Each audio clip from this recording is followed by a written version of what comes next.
بسم الله الرحمن الرحيم إن الحمد لله نحمده ونستعينه ونستغفره ونعوذ بالله من شرور أنفسنا وسيئات أعمالنا من يهده الله فلا مضل له ومن يضلل فلا هادي له وأشهد أن لا إله إلا الله وحده لا شريك له وأشهد أن محمدا عبده ورسوله صلى الله عليه وعلى آله وأصحابه ومن تبعهم بإحسان إلى يوم الدين وبعد. Khawda liman a'azzana Allah yakum, masih kita membaca di bab Al-Hajj wal Ghuswi ma'al Imam Madin, berjihad dan berhaji atau berhaji dan berjihad bersama Imam. Itu sudah berjalan dari sejak zaman dahulu ila yaumil qiyamah. Kita sudah membaca di syarah Syekh Shalih Al-Fauzan hafizahullah taala bahwasanya di antara prinsip akidah Ahlussunnah dari penjelasan beliau terhadap ucapan Imam Al-Barbahari rahimahullah, bahwasanya haji dan berjihad itu diatur oleh imam, penguasa. Dan ini sudah dari sejak zaman dahulu. Demikian juga Al-Imam Al-Barbahari menambahkan salatul jum'ah khalfahum jaizah. Menjalankan salat Jumat di belakang imam, penguasa, itu hukumnya jaizah, boleh. Yusalli ba'daha 6 rakaat, dan salat sunnah sesudah Jumat ada 6 rakaat. Yafsilu baina kulli rak'ataini, dan dipisahkan di setiap 2 rakaat. Hakadha qala Ahmad ibn Hanbal rahimahullah, demikian yang diucapkan oleh Al-Imam Ahmad ibn Hanbal rahimahullahu taala. Kita lihat di syarahnya, qala al-Imam Al-Fauzan hafizahullah, fa iqamatul hajj wal ghuswi wal jum'ah wal 'id min salahiyati waliyil amr. Maka menjalankan ibadah haji, berjihad, dan juga salat Jumat dan salat Id itu adalah kewenangan waliul amr, pemimpin kaum muslimin. Sehingga Asy-Syaikh atau Al-Imam Al-Barbahari rahimahullah di matan, salatul jum'ati khalfahum jaizah. Salat di belakang mereka, salat Jumat, termasuk juga salat Id, itu juga jaizah, tetap boleh. Maksudnya, yakni walau kana indahum fiskun, walau kana indahum ma'asin. Walaupun penguasanya itu punya kefasikan, penguasanya punya perbuatan maksiat-maksiat,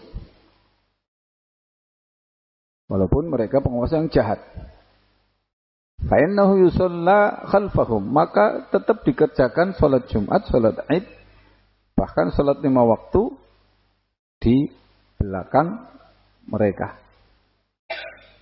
Ini diantara kita Ahlussunnah, bahwasanya ahlul maksiat tidak sampai mengeluarkan dari Islam.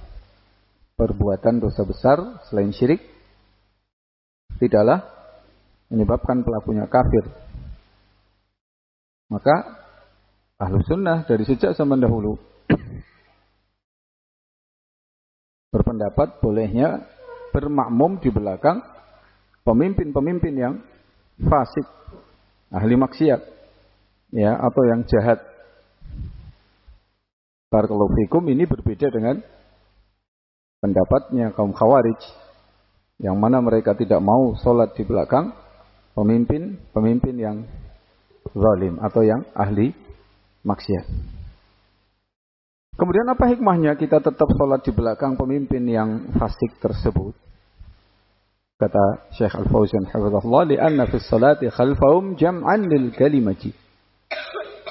Karena sholat di belakang mereka itu dalam rangka menjaga persatuan kaum muslimin, menjaga persatuan kaum muslimin. Ya, wa aidan al-fasik idza ahsan ya fa ahsin ma'hu. Maka seorang yang fasik, pemimpin yang fasik, kalau dia berbuat baik, maka hendaknya engkau berbuat baik bersama dia. Ya, ini ketika mereka menjalankan ibadah salat Id, salat Jumat, salat 5 waktu, ya engkau jalankan ibadah bersama pemimpin yang fasik tersebut karena dia ketika itu sedang berbuat baik. Ya. Barakallahu fikum. Jangan engkau menyimpang atau menyempal darinya. Walihadza lamma qalu li Utsman radhiyallahu anhu wa huwa mahsur. Oleh karena itu ketika mereka berkata kepada Utsman bin Affan radhiyallahu anhu ketika itu beliau sedang dikepung, inna fulanan ya ummun nas. Sesungguhnya fulan mengimami manusia. Para demonstran yang diprovokasi oleh kaum munafikin, oleh para ahlul bidah untuk berdemo melawan Utsman bin Affan radhiyallahu anhu, datang dari berbagai penjuru, kemudian mengepung Utsman bin Affan radhiyallahu anhu di rumahnya. Maka Utsman radhiyallahu taala anhu tidak bisa keluar. Manusia kemudian mengatakan, wahai Utsman, si fulan itu yang mengimami manusia. Wa huwa laisa bi imam. Ya, dalam keadaan dia bukan imam. Wa innama huwa imamu fitnatin. Ya. Sesungguhnya dia itu apa? Imam pembawa fitnah. Apa jawaban Utsman radhiyallahu anhu? Beliau mengatakan, ya ibna akhi, idza ahsana an-nasu fa ahsin ma'hum. Apabila manusia berbuat baik, maka berbuat baiklah kamu bersama mereka. Wa idza asa'u, kalau mereka berbuat jelek, fatajannab isa'atahum. Jauhi kejelekan mereka. Ini menjadi sebuah prinsip dari Utsman bin Affan radhiyallahu anhu kepada kita semuanya untuk kita jalankan. Idza ahsanan nas fa ahsin ma'hum. Kalau manusia berbuat baik, maka hendaknya kamu ikut berbuat baik bersama mereka. Tapi sebaliknya, wa idza asa'u, kalau mereka berbuat jelek, jangan ikut-ikutan berbuat jelek. Ya. Fatajannab bisya'atuhum, jauhi kejelekan mereka. Ya. Sebagaimana ucapan Ibnu Mas'ud radhiyallahu ta'ala anhu, la takunu imma'atan. Jangan kalian menjadi orang yang enggak punya prinsip. Ya. In ahsanan nasu ya antuhsina. Jika manusia berbuat baik, hendaknya kalian ikut baik. Ya. Wa in asa'u fala tadlimu. Kalau mereka berbuat jelek, jangan kalian ikut berbuat jelek seperti mereka. Jangan kalian ikut berbuat zalim. Jadi harus punya tekad berpegang dengan agama ini. Ya, jangan berbuat mengikuti kebanyakan manusia. Barakallahu fikum. Tapi yang dimaksud di sini terkait dengan apa? Ketika seorang pemimpin berbuat baik, walaupun mereka sebenarnya ada berbuat maksiat, dosa dan seterusnya, tapi ketika mereka sholat, mereka menjadi imam sholat Jumat, sholat Id, sholat 5 waktu, maka hendaknya apa? Fa'ahsin ma'ahum. Hendaknya kamu berbuat baik bersama imam tersebut. Ya, karena apa? Mereka ketika itu sedang berbuat baik. Wa inna sa'u fatajannab isya'atuhum. Tapi kalau mereka berbuat jelek, mengajak kepada perbuatan mungkar, jauhi perbuatan mungkar mereka. Masya Allah ya, ini Utsman sebenarnya yang paling berhak untuk menjadi imam. Karena beliau khalifah. Beliau Amirul Mukminin. Tapi karena beliau dikepung oleh para demonstran. Para ya orang-orang bodoh. Orang-orang juhala yang datang dari kampung-kampung, dari penjuru-penjuru, pelosok-pelosok negeri. Diprovokasi oleh orang-orang munafikin untuk berdemo ya, menjelek-jelekkan Utsman, membawa fitnah. Akhirnya Utsman radhiyallahu taala dikepung di rumah beliau, tidak bisa keluar, tidak bisa untuk menjalankan sholat di masjid, apalagi mau jadi imam seperti hari-hari kebiasaan beliau. Yang menjadi imam justru orang yang jelek.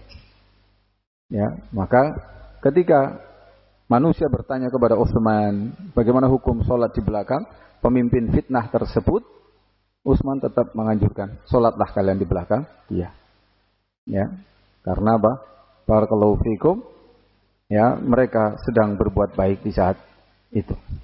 Fa idza shalla tusalli ya ma'ahu idza kana wali amrin walau kana indahu fiskun aw mukhalafatun.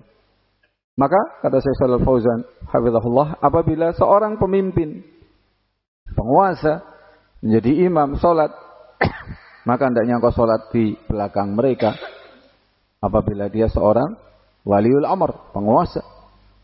Ya, walaupun dia memiliki kefasikan, memiliki pelanggaran syariat. Lima fi dzalika minal maslahati, karena di dalam hal itu ada kemaslahatan. Ya. Wali anna sholata ibadatun. Karena sungguhnya sholat itu adalah apa? Ibadah. Ya. Sholat itu adalah ibadah. Sehingga kita pun ikut di belakang mereka. Barakallahu fikum. Wal fasik idza shalla yusajja'u ala hadza. Kalau orang fasik, penguasa yang jahat, ketika dia mengerjakan sholat, maka harus dimotivasi. Harus disemangati untuk sholat. Karena ini adalah kebaikan. Yud'alahu, didoakan yang baik. Semoga dia istiqomah. Semoga dengan sholatnya dia kembali ke jalan yang benar. Semoga dengan sholatnya dia akan bisa bertaubat dari kefasikannya. Ya. Dalam keadaan apa? Didoakan kebaikan. Ya, waqad au siba. Ya. Bahkan kadang sebagian orang fasik, penguasa yang fasik ketika sholat justru dicelah. Maka ini enggak betul, enggak boleh. Ya, kita mendapati penguasa ketika berbuat baik, hendaknya kita dorong untuk berbuat baik.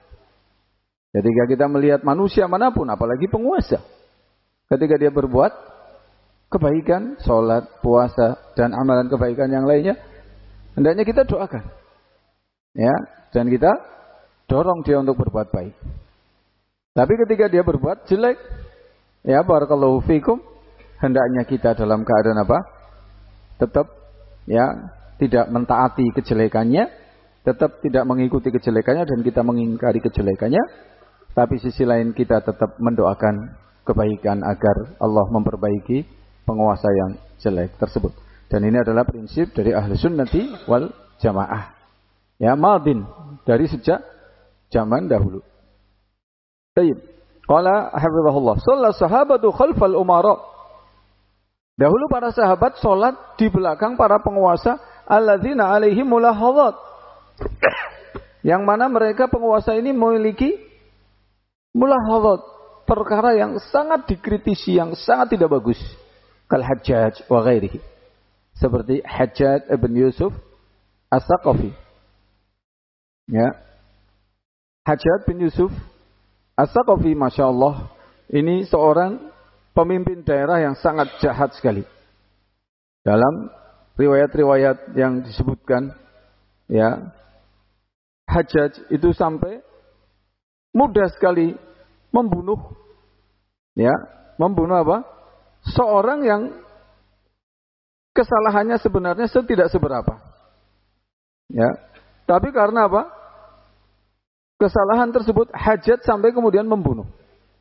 Ya, bahkan sampai dia bisa membunuh sekian banyak manusia yang memerangi Hajjaj atau yang tidak setuju dengan kebijakannya Hajjaj bin Yusuf As-Saqafi.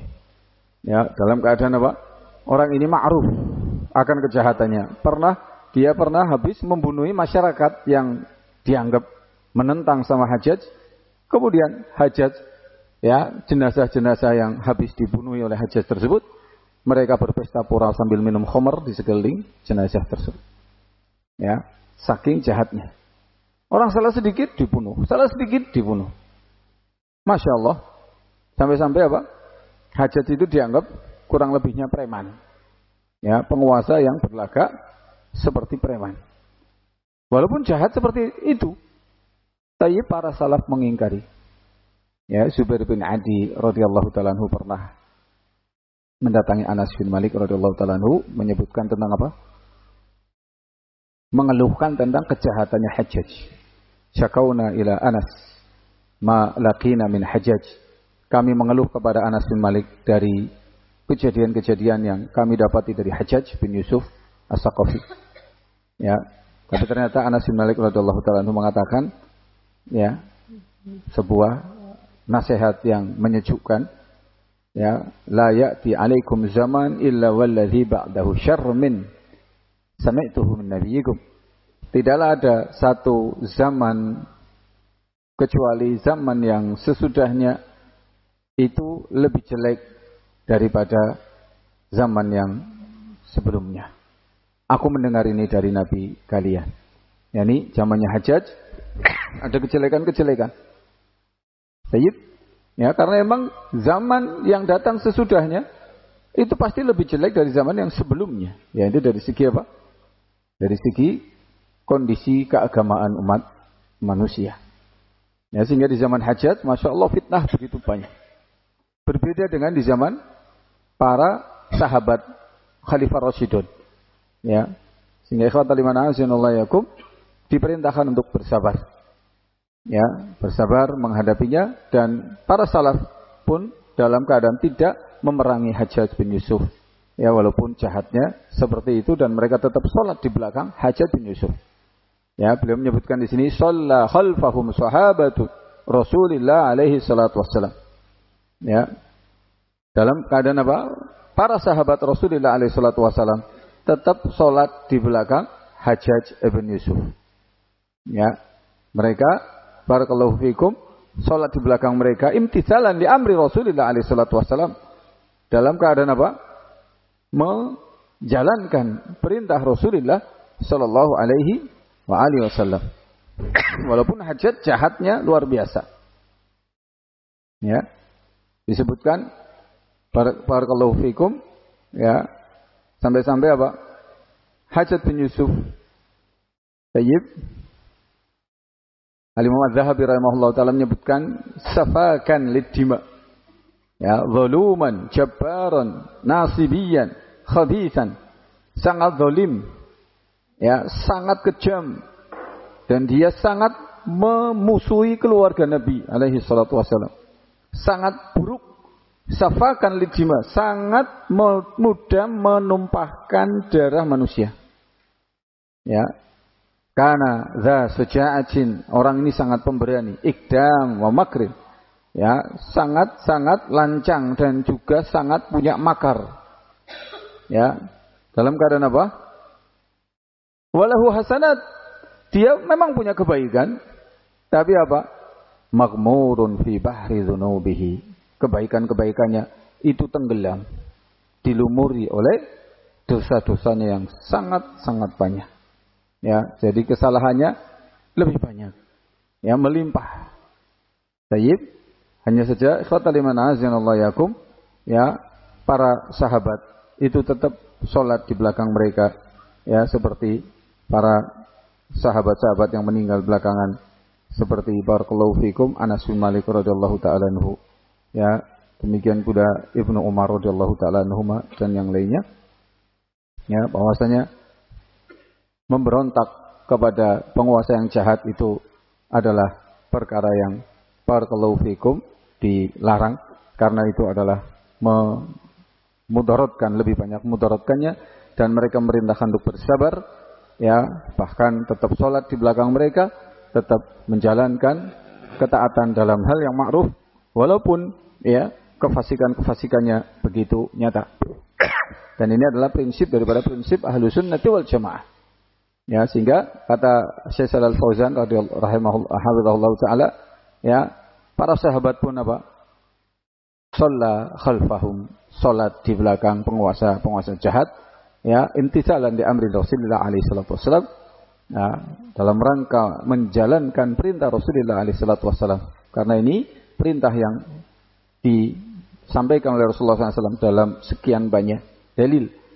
Maka para sahabat praktek nyatanya seperti itu, ya, tidak memberontak kepada penguasa yang jahat, dan kemudian mereka sholat di belakang mereka, wa jam'an lil kalimati, dalam rangka menjaga persatuan. Ya. Dan kalau di zaman sekarang penguasa mungkin tidak memimpin sholat Jumat, sholat Id dan seterusnya, ya, sholat 5 waktu, tapi penguasa menyerahkan kepada imam-imam masjid atau kepada petugas-petugas yang ditunjuk, ya, yang seperti ini, barakallahu fikum.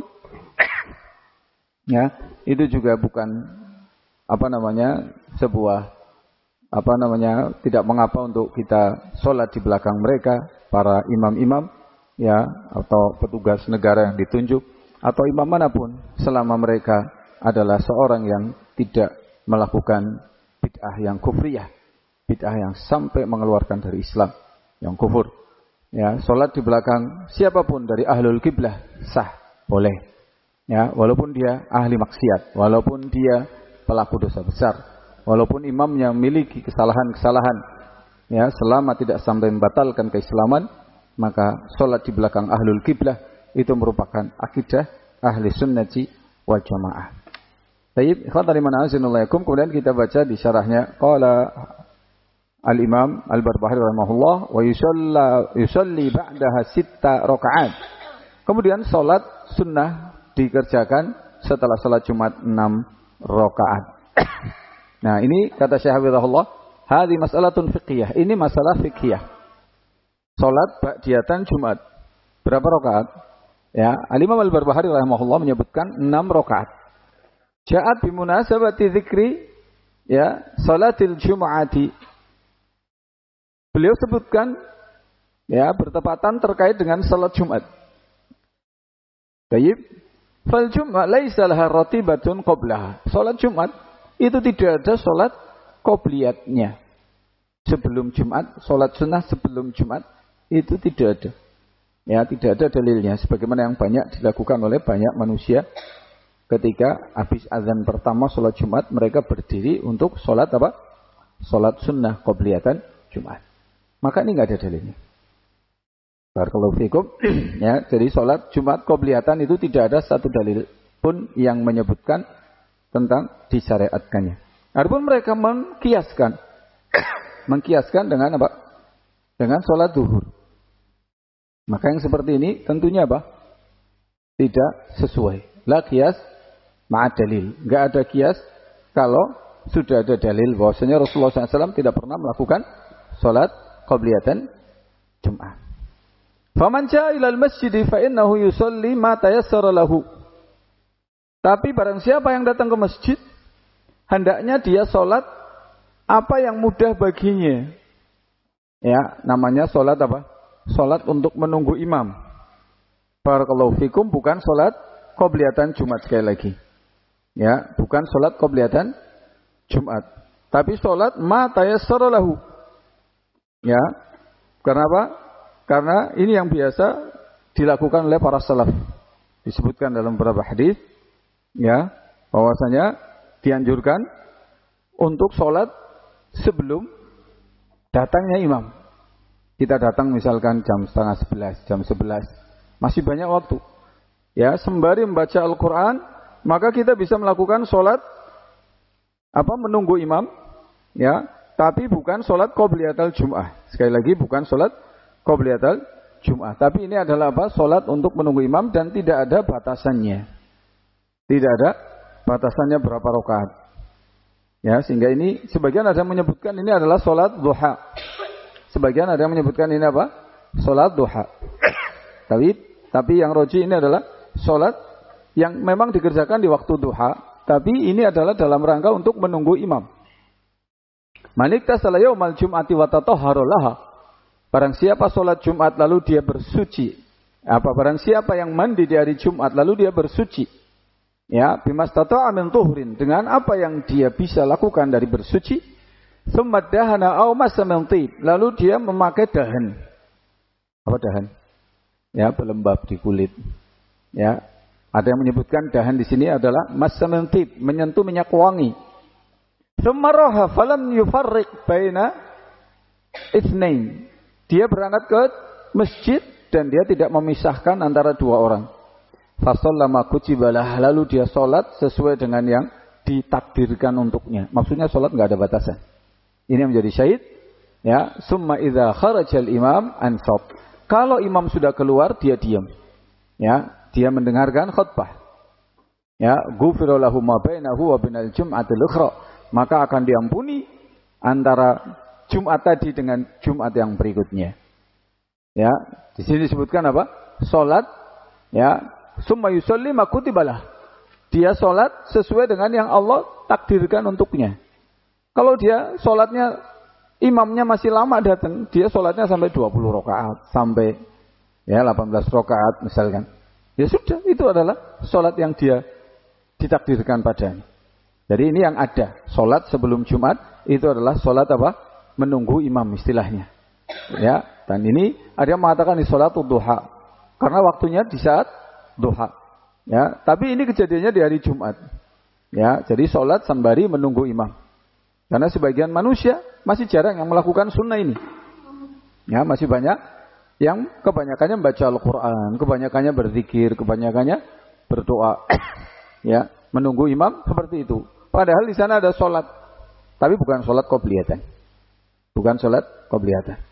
Ya, kemudian apa? Dia menunggu imam sampai seberapa yang Allah takdirkan. Kalau imam udah datang, berhenti untuk mendengarkan khutbah. Nah, ini yang ada tuntunannya. Adapun sholat setelah azan pertama sebagai sholat qobliyatan bagi Jumat, maka itu tidak ada tuntunannya. Qala hafizahullahu taala, ya. Wa yajlisu yantaziru, setelah dia sholat, dia duduk menunggu imam. Fa in istamarra fi sholatin hatta yahdurul imam fa huwa afdal. Tapi kalau dia melanjutkan sholatnya, tambah 2 rakaat lagi, tambah 2 rakaat lagi, tambah 2 rakaat lagi, sampai imam datang, maka itu afdal. Ala annahu, ya, naflun mutlakun, sebagai salat sunnah mutlak. Ya, laisa lahu alaqam bi salatil jum'ah, enggak ada kaitannya dengan salat Jumat. Ya, jadi ada yang mengatakan ini salat sunnah mutlak. Ya, tapi ada yang mengatakan ini salat sunnah sambil nunggu imam. Kan jelas Rasulullah SAW tidak menyebutkan. Ya, beliau alaihi salatu wasallam cuma menyebutkan ini sambari menunggu imam. Ya, salat yusalli ma kutiba lahu. Ya, setelah itu apa? Ketika imam datang, si idza kharaja imam ansat. Ketika dia atau melihat imam sudah masuk ke dalam masjid, dia pun berhenti dari salatnya. Maka apa keutamanya? Ghufira lahu ma bainahu wa bainal jum'atil ukhra. Dia akan diampuni dosa-dosanya antara Jumat itu dengan Jumat yang lainnya. Hadis sahih diriwayatkan oleh Imam Bukhari rahimahullah. Baik, ini ada tuntunannya. Ya. Ketika ini sunnah ditinggalkan, subhanallah, maka seorang ahlu sunnah sangat pantas menghidupkannya. Ya, jadi ketika menunggu imam, sholat lagi 2 rakaat, sholat lagi 2 rakaat, sholat lagi 2 rakaat. Ya, justru yang nggak ada tuntunannya habis azan baru sholat. Ini yang nggak ada tuntunannya. Ya, sunnah yang diperintahkan Nabi alaihi salatu wasallam jarang dihidupkan oleh manusia. Ya, yang tidak ada tuntunannya justru dihidupkan. Maka wajib bagi kita semuanya, ya, mari kita menghidupkan sunnah salat, ya, naflun mutlak, ya. Syekh Shalal Fauzan hafizahullah menyebutkan naflun mutlak. Ya, yang seperti ini adalah apa? Perkara yang mesti untuk dihidupkan oleh para ahli sunnah. Baik. Amma ratibatul Jum'ati fahiya ba'daha. Adapun salat rawatibnya Jumat itu sesudah salat Jumat. Ya. Salat sesudah salat Jumat, bukan sebelumnya. Tayyib, aqalluha rak'atan, paling sedikitnya 2 rakaat. Ya, paling sedikitnya 2 rakaat. Tapi kalau mau tambah, kata Syekh Hafizahullah, wa aktsaruha 'alal masyhur 4 raka'atin bisalamain. Ya. Paling banyaknya itu 4 rakaat. Ya, 4 rakaat. Tapi apa? Dengan 2 salam. Dengan 2 salam. Kenapa ya ikhwah? Karena ini yang disebutkan dalam beberapa riwayat. Barakallahu fikum. Ya. Jadi paling banyaknya 4 rakaat dengan 2 kali salam. Ja'a fi riwayatin annaha 6 rakaat bi 3 taslimat. Ada satu riwayat Ya. 6 rakaat sesudah sholat Jumat. Bisalah si taslimat dengan 3 kali salam. 3 kali salam kali 2 rakaat, jadi totalnya ada berapa? 6 rakaat. Ini yang disebutkan oleh Imam Al-Barbahari rahimahullah ta'ala. Walaupun alal masyhur yang terkenal itu cuma 4 rakaat saja paling banyaknya. Ya, yakunu aqalluha rak'ataini, sehingga yang paling sedikit 2 rakaat Jumat. Aktsaruha 6 rakaat, paling banyaknya 6 rakaat sebagaimana yang disebutkan oleh beliau. Au 4 rakaat atau 4 rakaat kama huwal masyhur. Dan ini yang terkenal. Yang 6 rakaat ini yang kurang terkenal. Ya, yang terkenalnya adalah yang 4 rakaat. Baik. Terus kita barakallahu fikum baca keterangan dari Al-Imam Rabi' bin Hadi Al-Madkhali hafizahullah. Ya, bahwasanya apa? Terkait salat Jumat, salat ba'diyatal Jumat. Dan tadi sudah disebut yang ada adalah ba'diyatal Jumat itu dilakukan apa? Yang ma'rufnya adalah dilakukan apa? 2 rakaat. Dalam hadis Abdullah bin Umar radhiyallahu taala anhu, karena Rasulullah SAW yusalli rak'atain. Adalah Rasulullah SAW salat 2 rakaat ba'dal Jum'ati, sesudah Jumat fi baitihi.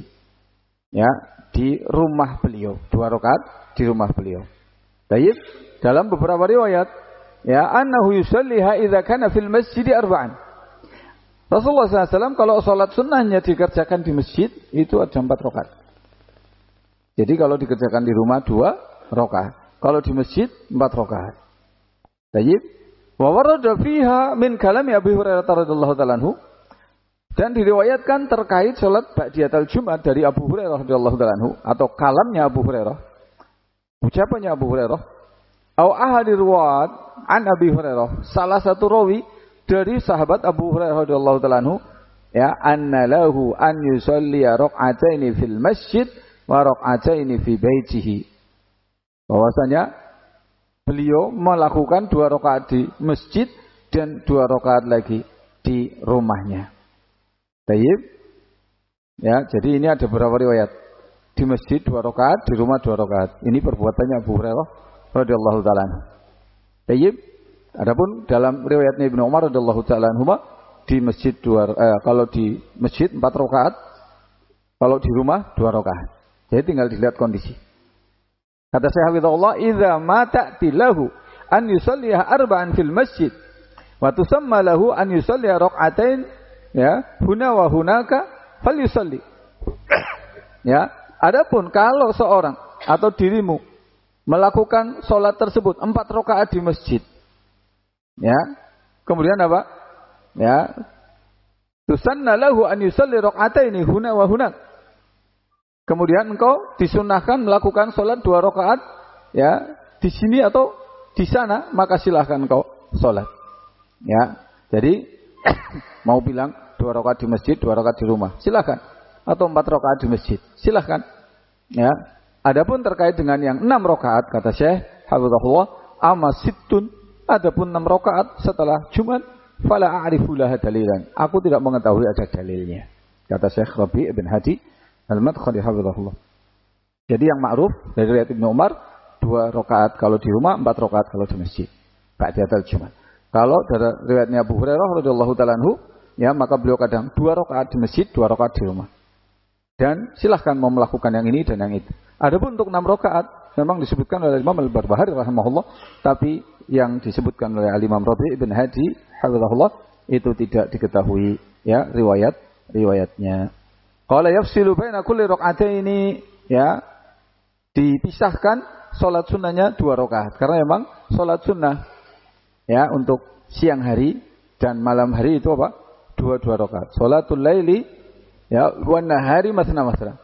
Salat malam dan salat siang itu masna-masna. Walaupun terkait lafaz nahar itu ada dipermasalahkan. Tapi yang ma'ruf dari kalangan para salaf bahwasanya salat sunnah, ya, itu 2 rakaat. Salat sunnah itu 2 rakaat. Hakadha qala Ahmad bin Hanbal. Demikian yang diucapkan oleh Imam Ahmad bin Hanbal. Ay laisa ma'na dzalik annahu yusalli 6 rakaat sardan bisalamin wahid. Maknanya melakukan salat 6 rakaat sekaligus 1 kali salam, bukan begitu. Tapi 2 rakaat. Ya, bal 6 rakaat kullu raka'atain bisalam. Bahkan 6 rakaat, setiap rakaat 2 rakaat itu salam. Aw arba rakaat, atau salatnya kalau 4 rakaat, kula rakaatain bisalam. Setiap 2 rakaat salam. Nah, hadza wal afdal, dan ini yang afdal. Barakallahu fikum. Jadi ya, ini ucapannya Imam Al-Barbahari rahimahullah, tapi qadarullah kita baca faedah dari Syekh Rabi' bin Hadi hafizahullah, ternyata ini enggak ada dalil yang 6 rakaat. Ya, beliau tidak mengetahui ada dalil terkait itu, sementara kita beramal harus menggunakan dalil terlebih dahulu. Adapun yang salat ba'datul Jumat 4 rakaat, maka ada riwayatnya dari Ibnu Umar radhiyallahu taala anhu, kalau dikerjakan di masjid, kalau di rumah maka 2 rakaat. Abu Hurairah mengerjakan 2 rakaat di masjid, 2 rakaat di rumah. Ya, silahkan semuanya boleh. Barakallahu fikum. Qala wa nisbatuhu ila al-Imam Ahmad li'anna al-musannifa Hambali. Ya, beliau menisbatkan kepada Imam Ahmad karena Al-Imam Al-Barbahari ini mazhabnya adalah Hambali. Ya, wa ya'rifu mazhab al-Imam Ahmad. Beliau mengetahui mazhab Al-Imam Ahmad. Hadza riwayatun an Ahmad annaha 6 rakaat wal masyhur annaha 4 rakaat. Riwayat dari Imam Ahmad itu 6 rakaat salat ba'diyatul Jumat. Ya, tapi yang terkenal dari jumhur kebanyakan ulama itu adalah 4 rakaat saja atau 2 rakaat saja. Wallahu a'lam bishawab. Naktafi bihadzal qadar insyaallah. Kita lanjut bismillah di waktu yang akan datang. Subhanakallahumma rabbana bihamdik asyhadu an la ilaha illa anta astaghfiruka wa atubu ilaik.